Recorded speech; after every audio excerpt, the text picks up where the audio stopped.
Hello everyone, this is Dr. Mariam Narona. This is a little bit detailed video on admission, retirement, and expulsion of partners and the liabilities in each of these cases. I hope you will be patient through this. I've tried to keep it as brief yet comprehensive as possible, but please be patient. Now, admission of a partner is basically introduction of a partner into an already existing firm. So where a new partner comes into an already existing firm, we are referring to that situation, and such a partner, obviously, since he comes into the firm after some time has elapsed since the firm has been operating, so he becomes liable for acts of the firm only after he joins the firm and not before that, unless he expressly agrees to take liabilities which arise or have arisen before him joining the firm. So a partner can be introduced into a firm only with the consent of all other partners. Once they are okay with it, existing partners are okay with it, then a new partner can be introduced or admitted into the firm. Even a minor can be admitted into a partnership. As we know, a minor's contract is void ab initio, but a minor can be a beneficiary under a contract, and similarly in a partnership also a minor can be a beneficiary. So but of course subject to the consent of all other partners, and a minor will never be personally liable like other partners for the acts of the firm, and his share in profits and his share in the assets of the firm may be used to meet any liabilities of the firm, but his personal assets or estate will never be attached. A minor can decide to become a partner in the firm, a proper partner, a regular partner in the firm once he attains the age of majority, but he may choose not to also. And if he chooses to become a partner, then he becomes personally liable to third parties for all acts of the firm.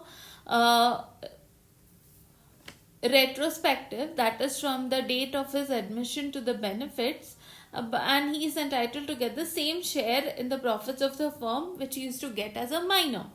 But if he decides not to become a partner, then his liability continues only till the time of his existence with the firm. His share will not be held liable for any acts of the firm after the date of the notice of him choosing not to be a partner. Now, important part to remember with regard to admission of a partner or introduction of a partner is with regard to liability of that incoming partner. So, the partner who comes into the firm is known as an incoming partner. So, now an incoming partner, the liability is only after he joins the firm, not before that. So, for any acts of the firm before he has joined it, he cannot be held liable unless he chooses to do that, unless he chooses to accept those liabilities. Next up, let's talk a little bit about retirement of a partner.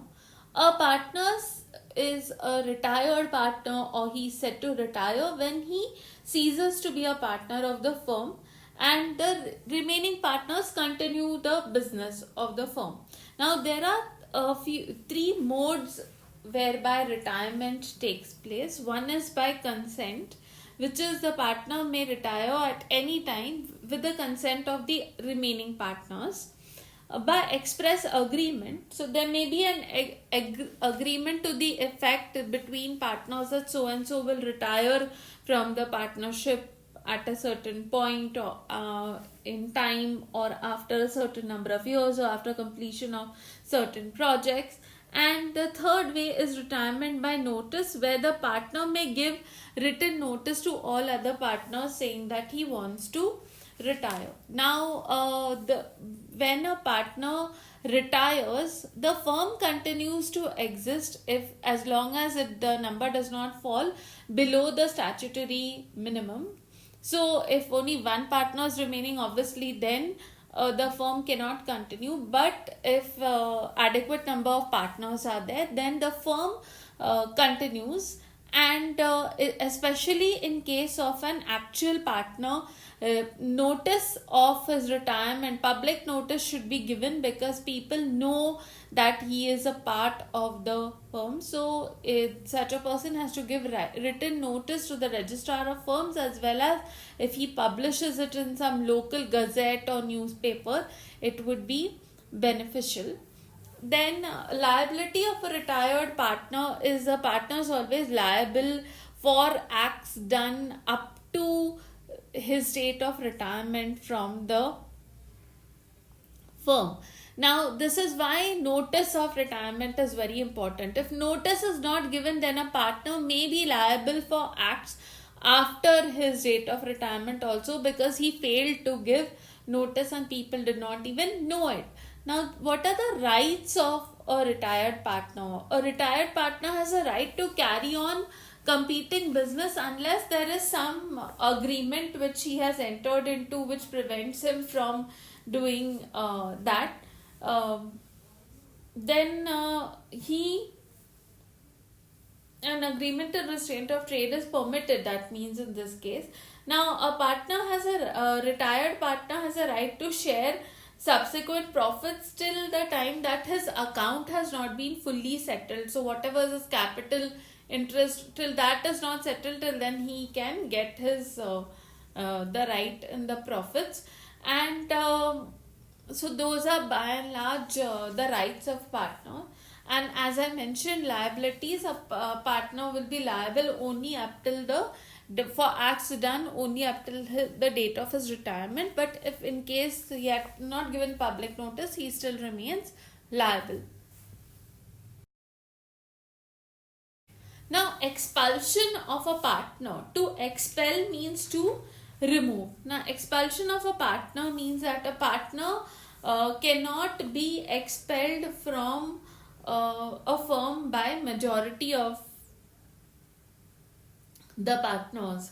So a partner may be expelled only when other partners unanimously agree to it. So all partners should agree to it and they should be unanimous in their agreement. It cannot be that a majority gangs up against somebody and removes a partner from the firm. And a partner may be expelled because he has violated good faith, the principle of good faith, or he has not worked in the interest of the firm, or the partnership agreement itself may contain some provisions with regard to the power of expulsion of a partner. So a public notice of the expulsion is required here, just like it is required in case of a retired partner, because in the absence of such a notice, people may continue to deal with a partner who has been expelled. And if it is found that the partner is not properly expelled, or it is an unfair expulsion, then the expelled partner would have to be reinstated to the benefits of the firm and his position be restored. The rights and liabilities of an expelled partner are similar to the rights and liabilities of a retired partner. So an insolvent partner is one who has been adjudicated as insolvent, as somebody who cannot meet his debts and liabilities. And such a partner, in such a case, in insolvency, the dissolution of the firm on insolvency of a partner may take place, but this again depends upon the agreement between partners. So the liability of an insolvent partner is such that if under the partnership agreement it is said that the firm cannot be dissolved on the insolvency of a partner, then the estate of the insolvent partner will not be liable for the acts of the firm, and the firm is also not liable for the acts of the insolvent after the date of insolvency.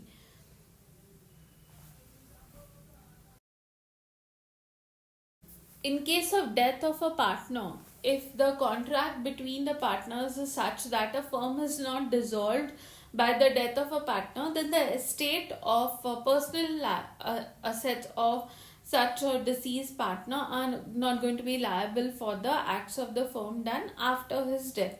So, the rights and limitations which are prescribed for retiring partner will be applicable to a partner in case of death, expulsion, or insolvency. So far we have discussed definition of partnership, essential features of partnership, miscellaneous features of partnership, true test of partnership, types of partnerships, and types of partners. Next, we'll be taking up rights of partners. Thank you for listening. So thank you for listening, and the next video will be on dissolution of a firm, which will be the last part of the Indian Partnership Act 1932 for your third year BCom syllabus of Savitribai Phule Pune University. Thank you for listening.